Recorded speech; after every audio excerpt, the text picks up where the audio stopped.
Everyday injustice. Too many wrongful convictions. Corruption has infected the criminal justice system, leaving too many people helpless, fighting for their lives. Instead of receiving justice, people suffer. Is that why they say justice is blind?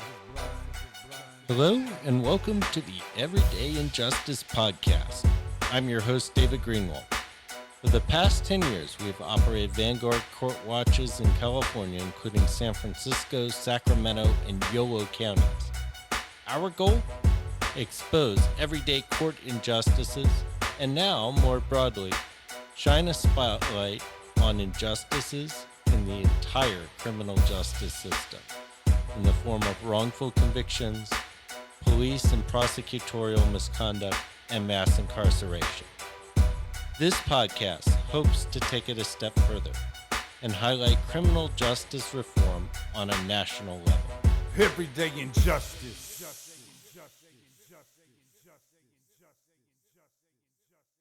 Today on Everyday Injustice, we have Yusuf Dahl. Welcome to our show. It's a pleasure to be here. Thank you. So, I understand you have a pretty interesting story. How is it that you got here, and what is it that you're doing now? Yeah, well, I think we all have an interesting story in our own way, but certainly my path to this moment was not a straight line. And so, like a lot of the folks that, you engage with on this show, I have a background in criminal justice involvement. So when I was a young man, 14 years old, actually, I was sentenced to juvenile detention until my 18th birthday.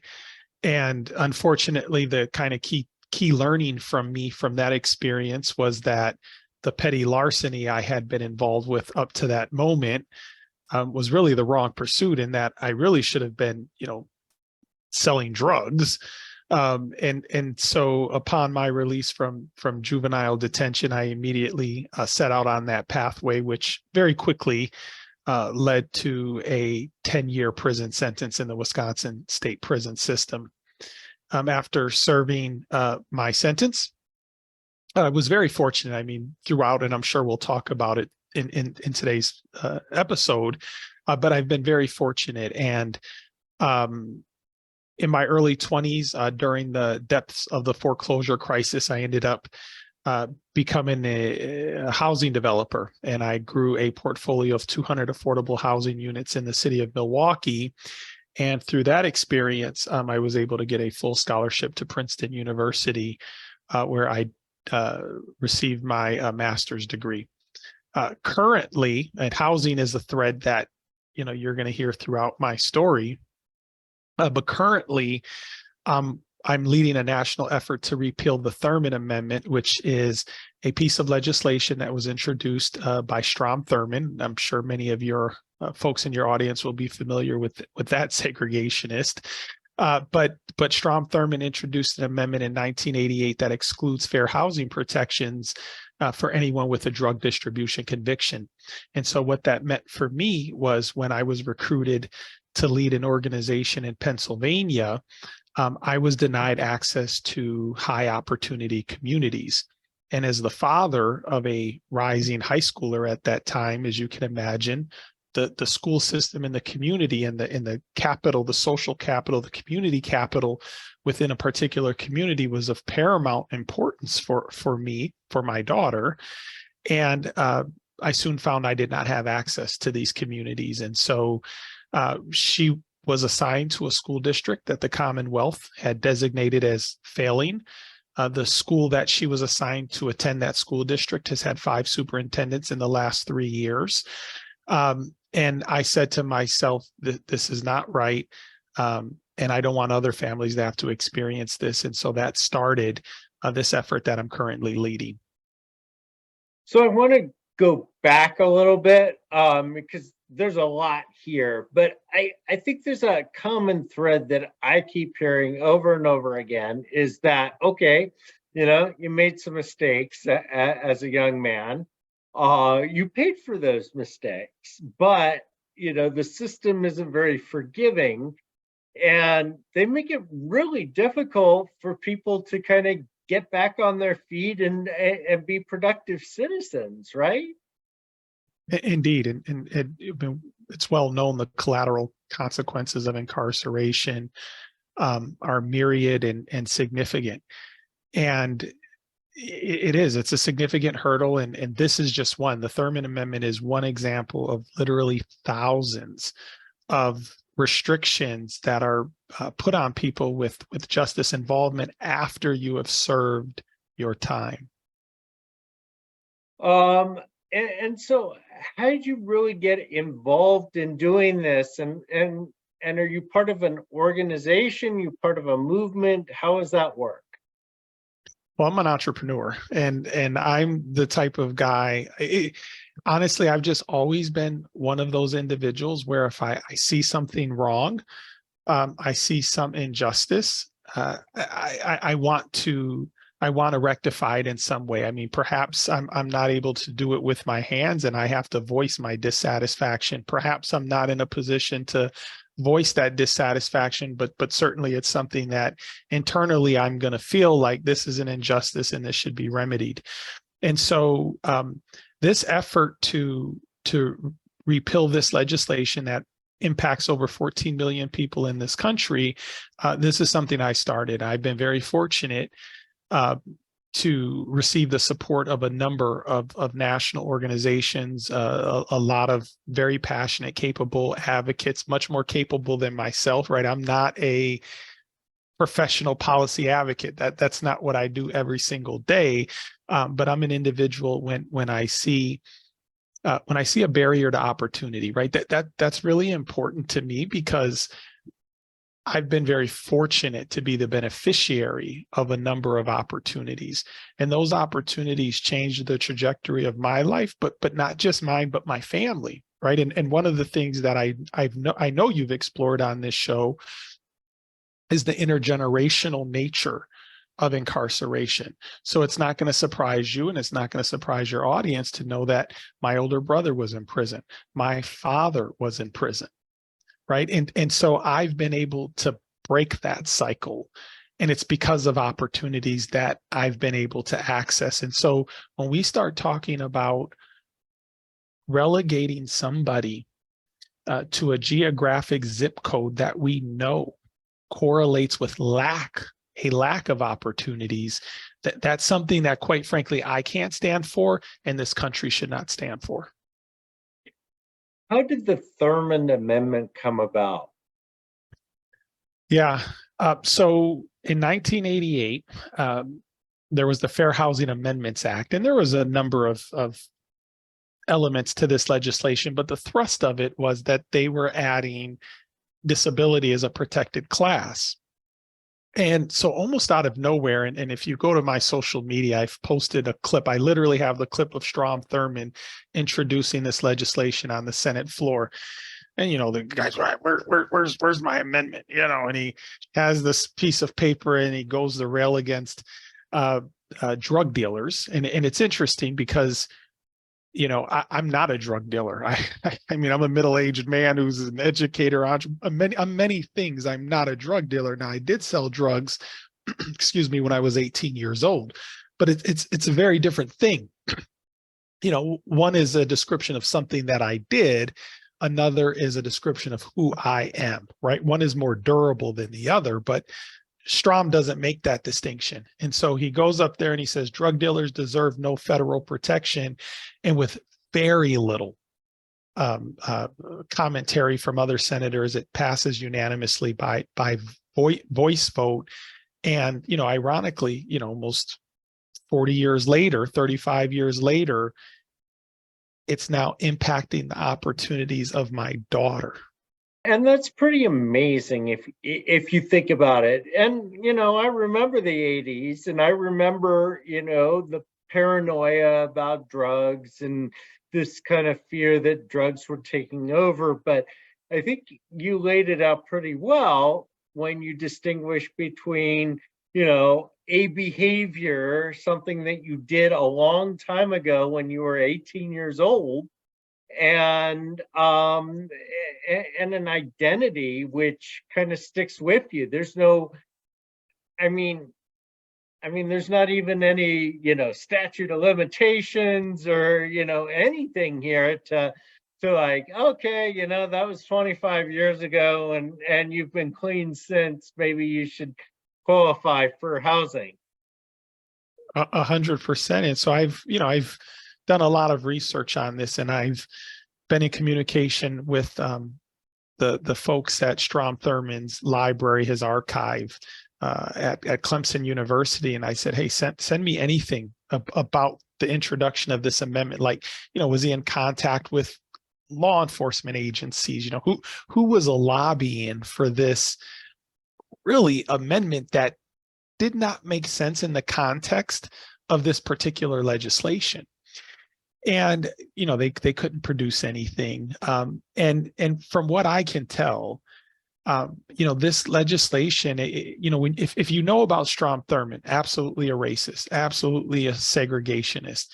But Strom was also an opportunist. Seriously, people don't know this, but Strom Thurmond, when he started off in politics, he was considered a progressive. But as the winds of politics shifted, this guy shifted with it. And so if you are going back to what you said in the late 80s, you could not be tough enough when it came to drugs. And so this was just an opportunity for this guy to score political points and at the same time further his agenda of segregation. And the other thing that, kind of strikes me, maybe a better known fight has been trying to get rid of the discrepancy between federal sentencing for rock and powder cocaine. And, that's something else that came about during that era. And it's proven very difficult to get rid of it.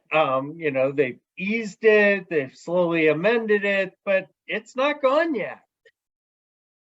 100%. And you have, unlike the Thurmond Amendment, where you got one guy and this ragtag group of advocates that are behind me, and we're really hoping to generate more support and change this. But you have the heavy hitters behind repealing the disparity between crack and powder, and that still has not been remedied yet. Why is it so hard to change these laws? Well, in my experience, it's because DC, especially when we start talking about federal legislation, state legislation is different, and I think it's easier to get things done. But unfortunately, at the federal level, a lot of folks are more concerned with politics than policy. Because at the end of the day, I'm trained as a my master's degree at Princeton is in public policy. And so when we think about policy, right, you're looking at, the economics, kind of the behavioral aspects of it. How is this policy going to impact behavior? What's, statistically, how are we going to measure the impact? Is it doing what we thought it would do? None of that type of analysis happens in these conversations, right? Folks are just thinking the politics of it. And I'll tell you, it's been incredibly disheartening for me, because when this first happened, I was so naive that I thought, okay, I'm going to explain the situation. I'm going to sit down with folks, explain the situation, explain the impact, and we're going to change this, because what sense does it make to punish generations for something the parent might have done decades ago? And by the way, our whole approach to at least to certain drugs has changed in this country. So what's interesting is the Thurmond Amendment applies to marijuana distribution convictions. So if you were caught with 2 ounces of marijuana 20 years ago, you can still be permanently excluded from particular neighborhoods. And so naively, I thought it was just an issue of making the policy case, and we would have this taken care of. But unfortunately, I've confronted the politics of criminal justice reform at this moment. And it really does take more than just a thoughtful analytical argument. Like you really have to get the political winds behind you, and so that's what we're hoping to do. So who have you talked to, and what has their response been? Well, I've spoken to a lot of people. I would say probably my greatest stroke of fortune has been to befriend a number of very savvy and passionate advocates, including folks at the National Housing Law Project. So a woman named Noelle Porter, who runs their legislative affairs. And she's just one of these people who, I talk about how I am not comfortable standing and doing nothing when I confront some injustice. I mean, she's more passionate than I am. And so collectively, we've brought on other folks, the National Low Income Housing Coalition, some criminal justice reform advocates. But it's really about building a political coalition, and that is going to take folks on the right. And we've had some really constructive conversations, but what struck me is that even if you sit across from one of these individuals and they say this does not make sense, because it doesn't, because what folks need to understand is the Thurmond Amendment only applies to drug distribution convictions. So had I been convicted of armed robbery, had I been convicted of it doesn't matter. I would not, the landlord would not have been able to prohibit me from applying for or receiving that apartment.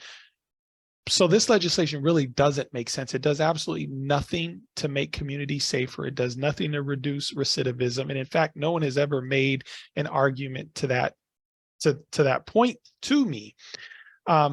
It's really always come down to this isn't the right moment. There isn't the political will. And so that has been really disheartening for me. And one of the things that we've discovered, I live out in California, and we have a pretty bad housing crisis out here right now.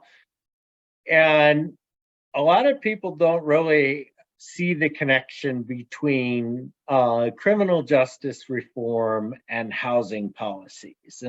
And there's all sorts of problems when you have people that are housing insecure, right? Because if people are homeless, it's hard for them to get access to mental health care, and it's hard for them to be able to consistently take their medication. And so it's really hard to get back on your feet and deal with things like drug addiction if you're unhoused. And 100%. so if you're trying to, create a safer community, the worst thing that you can do is exclude people from housing.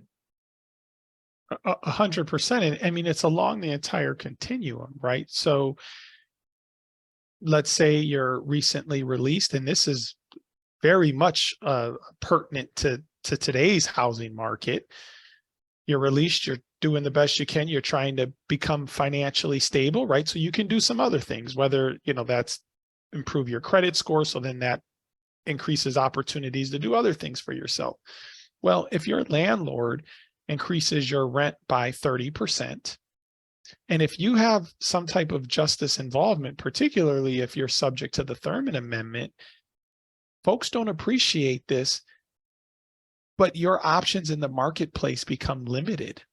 And so now I don't have many options other than to accept that very large rent increase, which decreases my ability to pay down debt, increase my credit score, et cetera, right? It all builds on itself. And so when we restrict mobility, whether that's mobility to lower your costs, whether that's mobility to improve the social capital of the community that you live in, when we do that, it undermines the very kind of foundational principles of why we send people to prison in the first place. I mean, one certainly is accountability and to pay that cost for their crime, but the other piece of that is supposed to be rehabilitation. And so it really does not make sense.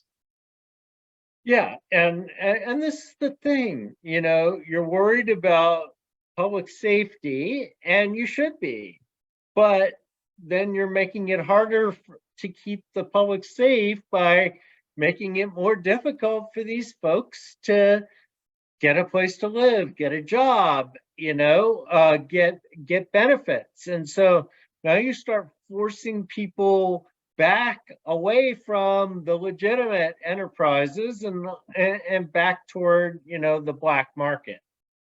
And what's interesting is I had a seasoned advocate I was meeting with once said to me, if you go into these meetings with, certain legislators, and they're going to ask you, so you say, okay, I want to roll back some of these restrictions on housing, for example, the Thurmond Amendment. They're going to ask for all of this evidence. Well, prove to us this, prove to us that.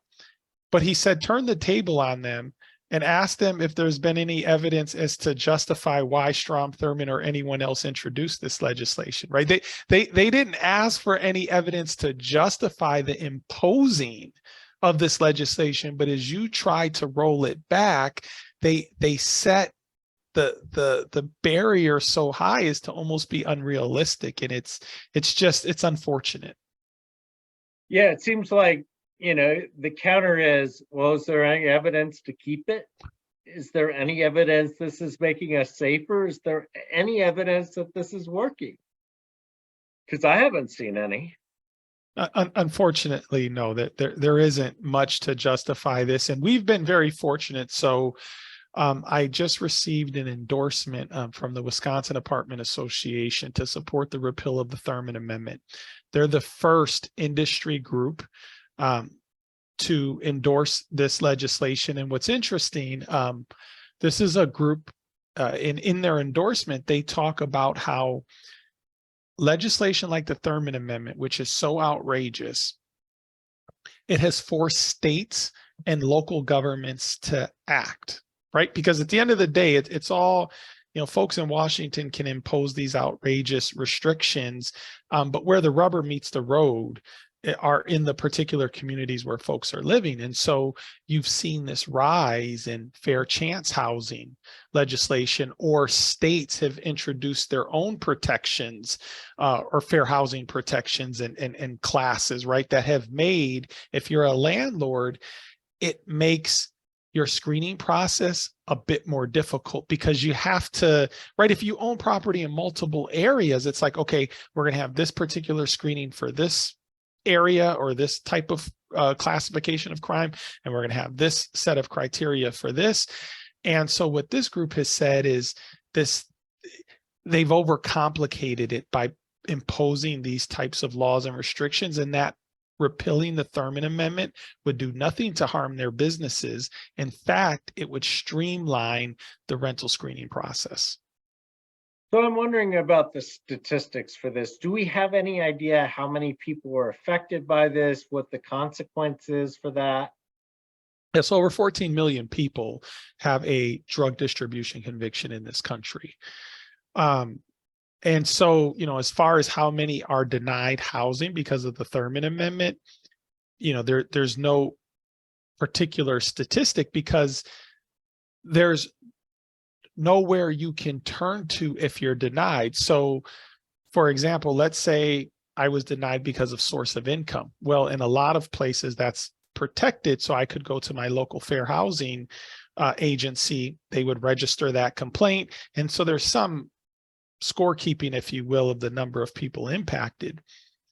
You're denied housing and you have a drug distribution conviction. Doesn't matter for the drug. There's nowhere to turn, right? That is the law. It is legal to do that. And so unfortunately, we don't know, but what we do know is that increasingly landlords are turning to these third-party background check screening companies.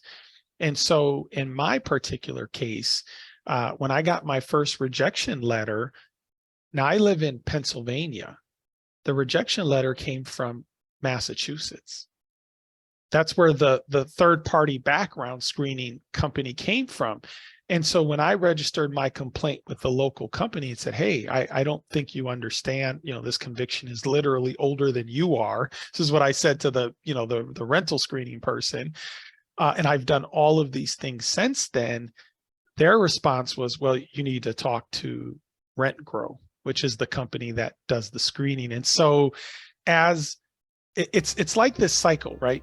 As fair housing laws become more complicated, and they're becoming more complicated partially because of stuff like the Thurmond Amendment, right? Because local communities are enacting legislation to counteract it. So as fair housing legislation becomes more complicated, landlords are increasingly turning to these third-party companies to ensure an adherence to the Fair Housing Act, which then makes it more difficult for people with blemishes on their backgrounds to get second chances.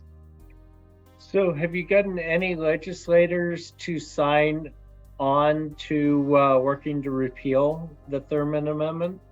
Stay tuned. We're hoping to be able to announce something. First of all, this is probably the most challenging Congress ever.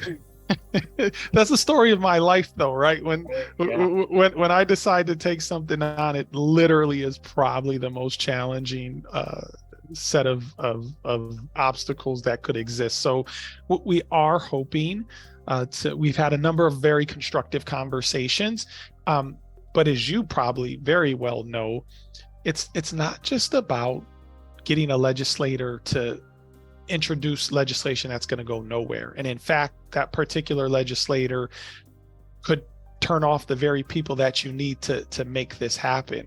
So we're trying to put together a coalition that really gives us a shot at restoring access to opportunity for over 14 million people in this country. And then finally, if people want to get involved in this issue, how can they do that? Yeah, I mean, definitely, this is something in my particular social media. So Yusuf Dahl, Twitter, Instagram, and LinkedIn, of course. We also are very active on in social media, but in just trying to communicate this out to folks who may be impacted. So one of the things we're really focused on right now is aggregating stories of people who may have been impacted. So please reach out to me with those. And the other thing I would note is I was recently featured in a docu-story on Paramount Plus. So it's a Vice on Showtime piece. It's called Backgrounded.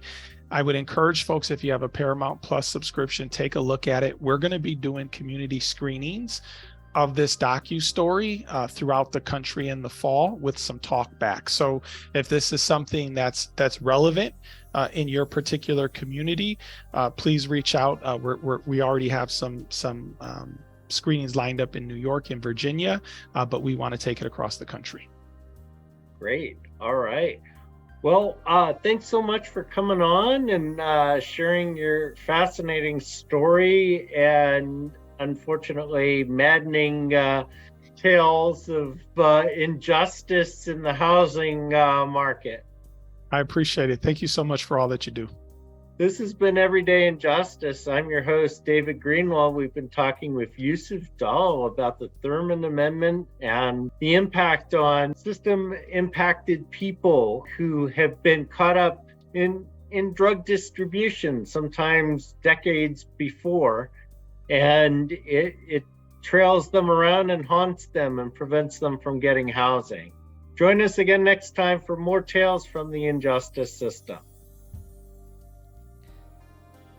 Thank you to George Powell and Norman Mousequake Barrett for the use of our opening, Everyday Injustice. You can see more of George's music at www.justiceforgeorgepowell.com. That's Justice for George Powell, all one word, .com.